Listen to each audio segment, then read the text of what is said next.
Saya Zaila Mikasa Putri. Saya Ratna Febriati. Saya Nafasa Nabila dari kelas 8D. Dan nama sekolah SMP Negeri 1 Ngajur. Pada kesempatan ini saya ingin melakukan wawancara singkat dengan Ibu mengenai Pancasila. Sebagai bagian dari tugas sekolah, apakah Ibu bersedia untuk diwawancarai? Iya, saya bersedia.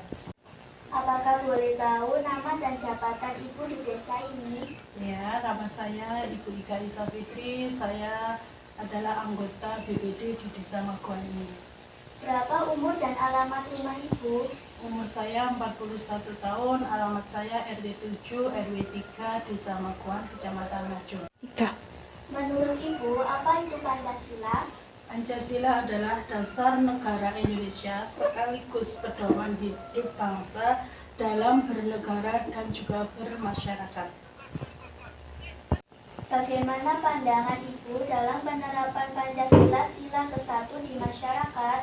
Sila ke-1 berarti masyarakat harus beriman dan bertakwa sesuai dengan agamanya, saling menghargai perbedaan agama, serta hidup rukun walau berbeda keyakinan. Bagaimana pandangan Ibu dalam penerapan Pancasila sila kedua di masyarakat? Penerapan sila kedua diterapkan dengan menjunjung tinggi nilai kemanusiaan, saling tolong-menolong, dan menghargai martabat masing-masing. Bagaimana pandangan Ibu dalam penerapan Pancasila sila ketiga di masyarakat? Sila ketiga berarti menumbuhkan rasa persatuan, menjaga kerukunan antar warga di atas kepentingan pribadi. Bagaimana pandangan Ibu dalam penerapan sila keempat? Sila keempat diwujudkan dengan bermusyawarah mufakat dalam menyelesaikan masalah yang ada di desa, menghargai pendapat orang lain, dan juga mengambil keputusan bersama. Bagaimana pandangan Ibu dalam penerapan Pancasila kelima di masyarakat?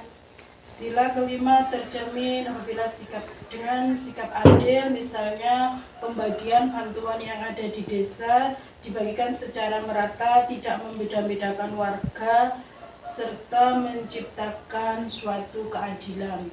Bisa beri contoh kegiatan di desa yang sesuai dengan nilai Pancasila?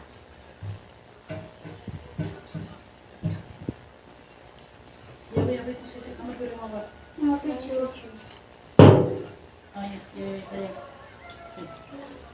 Diulang, Pak, nomor 7. Desa yang sesuai dengan nilai Pancasila. Contohnya bisa kerja bakti bersama warga, rapat musyawarah desa, gotong royong, membangun fasilitas umum, dan kegiatan sosial membantu warga yang kesusahan. Apa pesan Bapak atau Ibu untuk warga desa khususnya anak-anak supaya selalu mengamalkan Pancasila? Pesan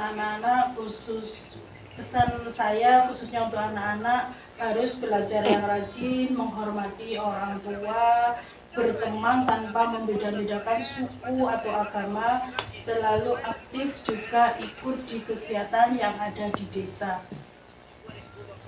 Menurut pengalaman Ibu, nilai Pancasila mana yang paling sering menjadi pedoman dalam kegiatan desa?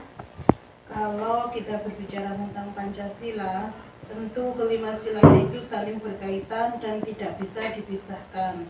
Namun kalau berdasarkan pengalaman saya di desa, ada beberapa nilai yang sangat terasa dan sering menjadi pedoman dalam kehidupan sehari-hari masyarakat.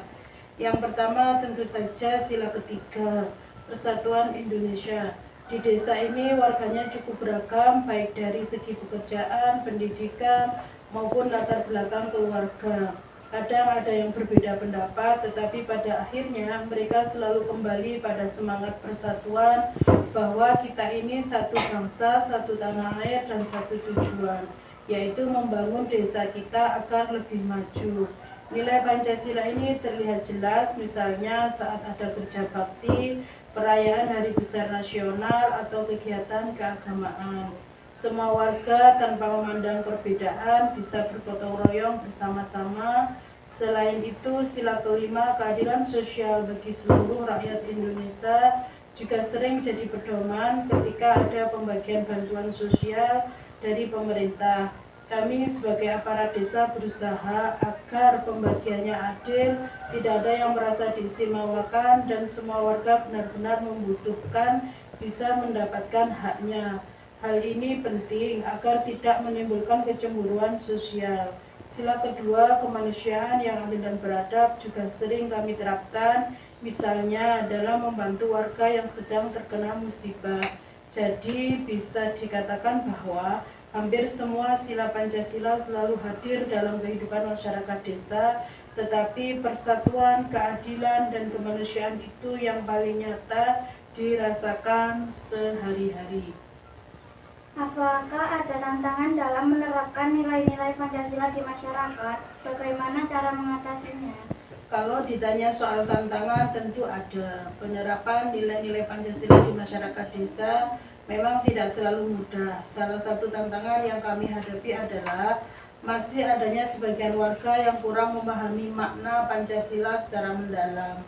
Ada yang menganggap Pancasila itu hanya sekedar hafalan 5 sila, padahal sebenarnya lebih dari itu.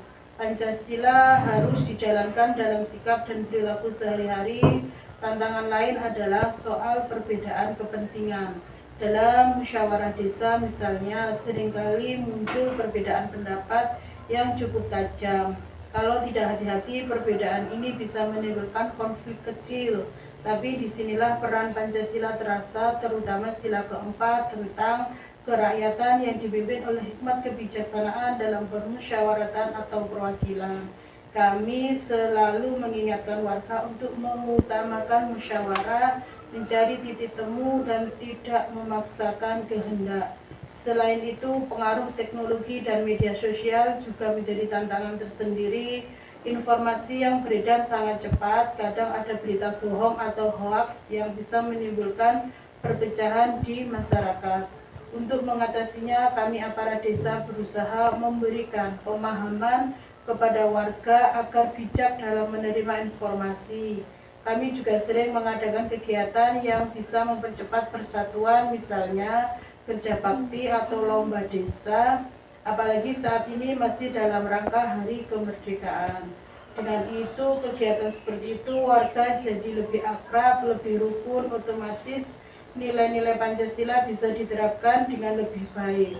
Jadi memang ada tantangan, tetapi kalau kita bersama-sama memegang nilai teguh Pancasila, tantangan itu bisa diatasi. Terima kasih banyak Ibu atas waktu dan jawabannya. Semoga informasi ini bermanfaat untuk saya dan teman-teman di sekolah, serta dapat menginspirasi kita semua untuk terus mengamalkan nilai-nilai Pancasila. Wassalamualaikum warahmatullahi wabarakatuh. Waalaikumsalam warahmatullahi wabarakatuh. Sama-sama.